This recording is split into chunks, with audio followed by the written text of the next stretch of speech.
Subscribe now and press the bell icon. Never miss an update. प्रसंग 92। थोरे मह सब कहो बुझाई, सुनहु तात मन मति चित लाई। રંકાનો કેમ્પ પતાવી ઘણા ખરા ભક્તો ચિત્રકૂટ પહોંચ્યા. પૂજ્યશ્રી પધાર્યા એટલે અન્ય ભક્તો સાથે વેદભાઈ અને ફૈબા હાથમાં હાર લઈને દર્શન માટે પૂજ્યશ્રીની રૂમમાં આવ્યા. એ પતિ પત્ની ફક્ત 15 દિવસ માટે રંકા આવેલા, પરંતુ 7 મહિના વીતી જવા છતાં પૂજ્યશ્રીનું સાનિધ્ય છોડી જવા મન માન્યું નહીં. તેથી તેઓ ચિત્રકૂટ પણ આવ્યા હતા. હાર જોઈ પૂજ્યશ્રીએ કહ્યું, यह क्या? रंका के विजय की निशानी? वैसे भी मैं हारा और तुमने निश्चय किया है कि गुरुजी आज्ञा देंगे तब हम बंबई जाएंगे, और गुरुजी भी सोचते हैं कि वेद भाई रजा मांगेंगे तभी हम जाने को कहेंगे, परंतु इसमें मेरी ही हार होने वाली है. रंका में हमें जो सफलता मिली वह आप सब गुजराती भाइयों के कारण मिली. प्रभु में एक सत्ता है, वे कर्तु अकर्तु अन्यथा कर्तु समर्थ है. बात अन्यथा कर्तु की थी, भगवान ने वह करके दिखाई. अब आप सब जाकर अपने बाल बच्चों से मिले और व्यापार करें. आप लोगों ने 7 महीने की कमाई गंवाई है, पर मुझे पक्का विश्वास है कि बहुत ही जल्दी वह आपको मिल जाएगी. પછી ભાવવાહી સ્વરે ગાયું, દ્રઢ ઇન ચરનન કેરો ભરોસો, શ્રી વલ્લભ નખ ચંદ્ર છટાબિન સબ જગમાહી અંધેરો. દિવાળી અને બેસતું વર્ષ પાસે આવતું હોવાથી ચિત્રકૂટના શ્રી રઘુવીર મંદિર માટે અન્નકૂટ બનાવવાની તૈયારી ચાલતી હતી. પૂજ્યશ્રી મંદિરના ઓટલા પર બેસીને બધું નિરીક્ષણ કરતા હતા. બોલ્યા, अन्नकूट की सामग्री पवित्र होनी चाहिए. जो चीज हमारे उपयोग में आ गई हो उसको अन्नकूट में नहीं वापरना. सुनो, चित्रकूट की जय, अन्नकूट की जय और माथाकूट की भी जय. થોડી વાર પછી કાનપુરથી બચુભાઈ શાકભાજી અને કઠોળના ટોપલા લઈ આવ્યા. પૂજ્યશ્રી હસ્યા, लो, कठोर भी आ गया. मैं अब कठोर बन गया हूं, इसलिए कठोर के पास कठोर ही आए न. ममत्व का स्वरूप बदलता रहता है, परंतु वह जाता नहीं है. शरीर जाए तो ही ममत्व जाए. जिस रोज माता पिता मर जाए उस रोज कैसा लगे, और 15 महीने के बाद कैसा. मैंने भी मां बाप को छोड़ा तो आप सबको पकड़ लिया. हरि भाई, राम धाम का ट्रस्ट पक्का बना लेना. मेरा अब कोई ठिकाना नहीं है. પૂજ્યશ્રી ગંભીર બન્યા. આસપાસના ગામડામાંથી આવેલા દેહાતી સ્ત્રી પુરુષોથી ઘેરાઈને પૂજ્યશ્રી બેઠા હતા. ધસારો એટલો બધો હતો કે જોનારને તો ફક્ત એ દ્રશ્ય જોવાથી જ મૂંઝારો થાય. એવી ભીડમાં પણ તેઓ શ્રી સૌ સાથે હસી રહ્યા હતા. થોડી વારે વેદભાઈને ઉદ્દેશીને બોલ્યા, देखो, यह हमारा सेवकाना है. सब निस्वार्थ भाव से सेवा करते हैं, शुद्ध मन के हैं. यूं तो सब गरीब है, लेकिन मन के अमीर है. मुझे साल भर में 1 रुपया चढ़ाते हैं. साल में जो पैदावारी होती है उसमें से कुछ अनाज यहां स्थान में भेजते हैं।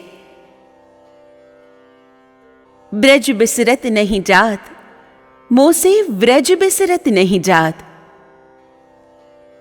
પૂજ્ય શ્રીએ આ લાઈનો ફરી ફરીને ગાઈ.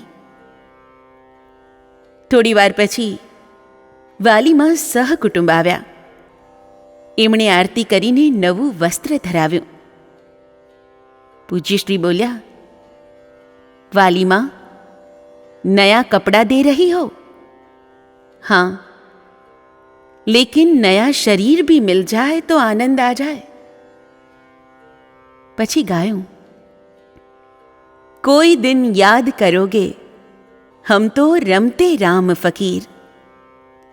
सुनो, वस्त्र पहनना दूसरों की मर्जी का, क्योंकि उसमें आकर्षण है, और भोजन करना अपनी मर्जी का, क्योंकि भोजन आयुष्यवर्धक है.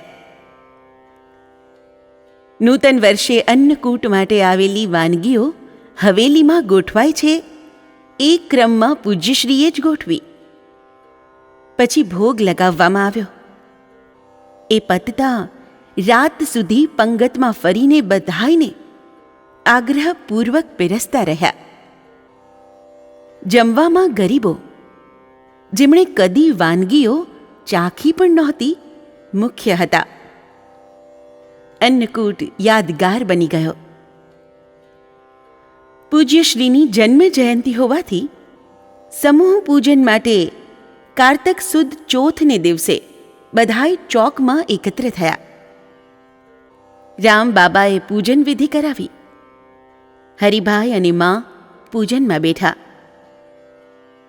पूजन पछी तेओश्रीए कह्युं, आज मेरे जन्म दिवस को निमित्त बनाकर आप सब यहां तक आए हैं. मेरी समझ से शिष्य का महत्वपूर्ण कर्तव्य आसुरी संपत्ति का त्याग और देवी संपत्ति का आचरण है. मुझे आपका स्वागत करना चाहिए, परंतु मैं कठोरतापूर्वक कहता हूं कि भावावेश में आकर कोई भी मर्यादा और शिष्टता का उल्लंघन न करो, धक्का मुक्की न करो.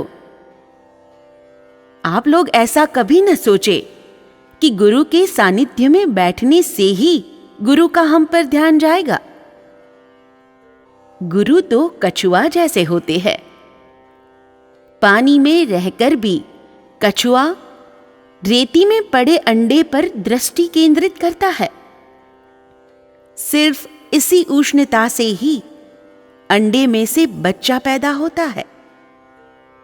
उसके लिए कछुओं को पास रहने की जरूरत नहीं रहती. वैसे ही गुरुदेव को शिष्य का ख्याल रहता है, चाहे वे कितने भी दूर हो. जन्म यानी कर्मों का फल. अब जीवन का कोई उत्तम ध्येय जरूर बनाना. अच्छे कर्म करके मानव बने रहो. जैसे विचार वैसी क्रिया. इसीलिए संगति हमेशा अच्छी रखो. प्रार्थना रोज करना. प्रार्थना कभी निष्फल नहीं जाती. शुद्ध सात्विक अंतःकरण में ईश्वर तुरंत दिखाई देते हैं. मनुष्य में कुछ नहीं है. जो कुछ भी है सो संस्कार से है. अच्छे संस्कार शुभ कर्म से, शुभ कर्म सत्संग से, सत्संग ईश्वर कृपा से, और ईश कृपा शरणागति से होती है. इसलिए ऊंचा उठना हो तो राम नाम जपते हुए भगवत शरणागति लो. ईश्वर कब तक हमारी अवहेलना करता रहेगा? जब तक हमारे में रज मात्र भी अहंकार रहेगा तब तक. राजी है हम उसी में जिसमें तेरी रजा हो.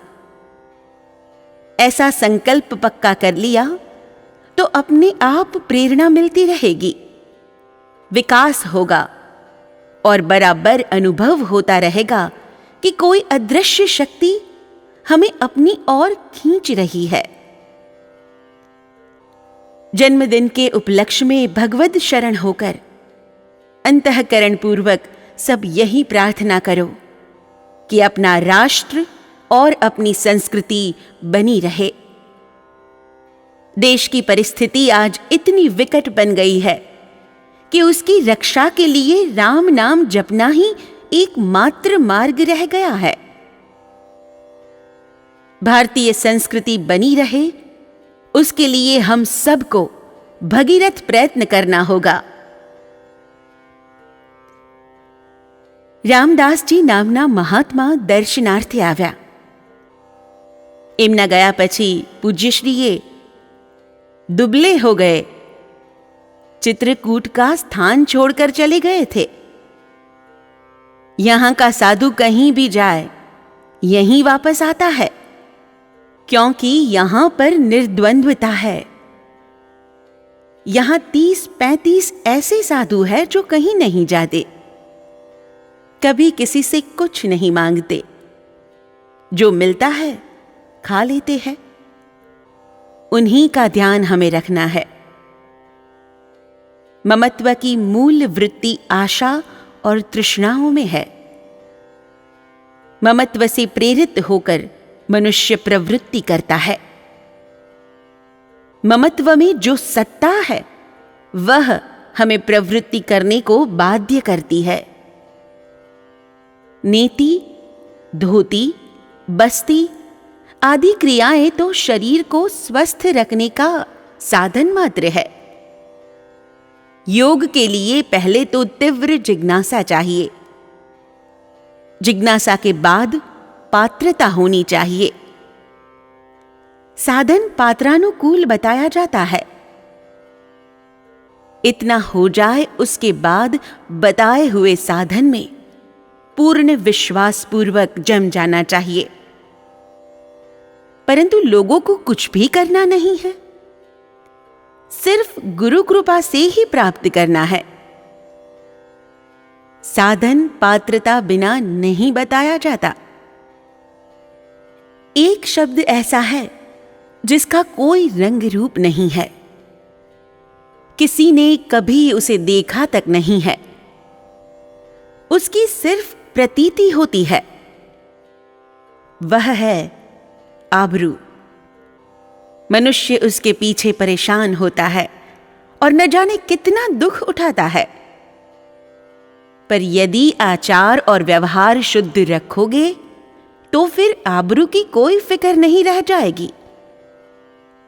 हमारे आचार विचार बिगड़ने पर जो परिणाम आता है वह प्राण घातक भी हो सकता है। कल एकादशी थी ना?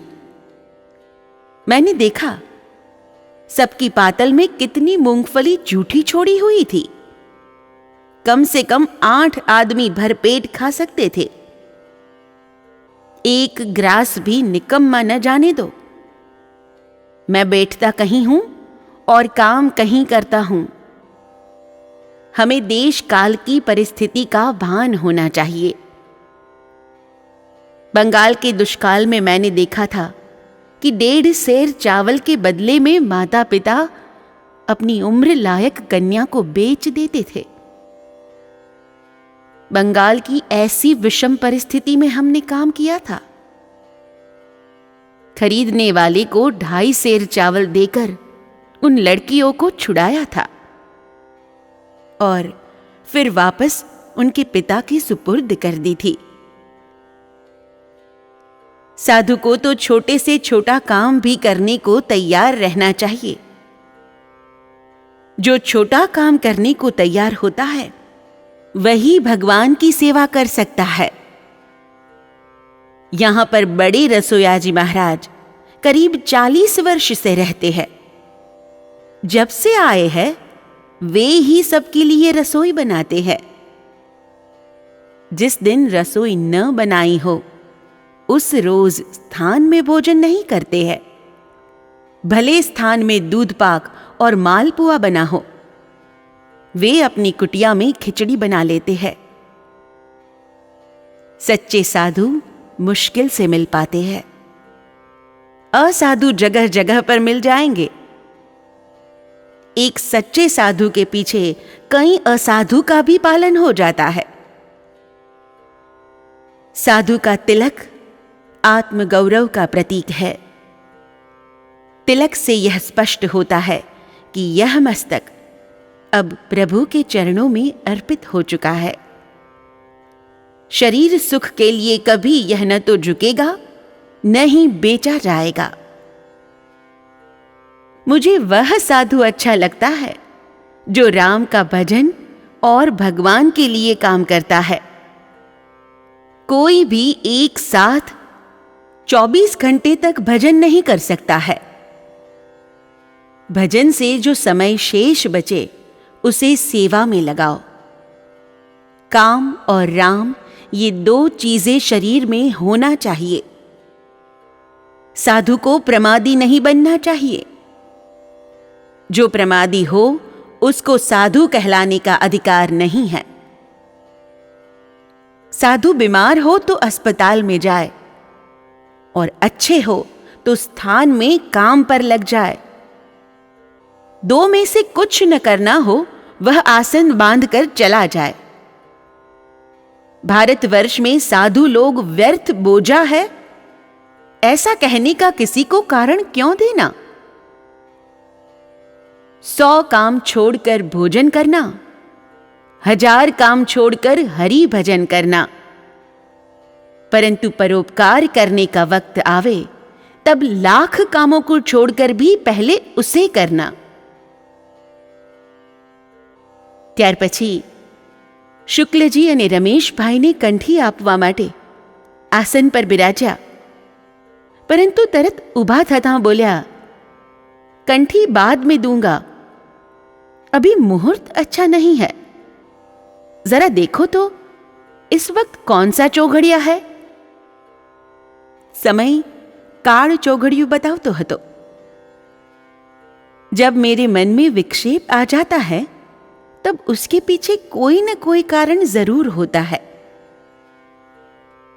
તે દિવસે સ્થાનમાં રહેલા મહાત્માઓને અચલો અને ધાબળો વહેંચવામાં આવ્યા। સર્વે ત્રઃ સુખિનઃ સંતુ, સર્વે સંતુ નિરામયાઃ, સર્વે ભદ્રાણિ પશ્યन्तु, मा कश्चिद् दुःखमाप्नुयात्। जय गुरुदेव, जय Siya Ram. Subscribe now and press the bell icon. Never miss an update.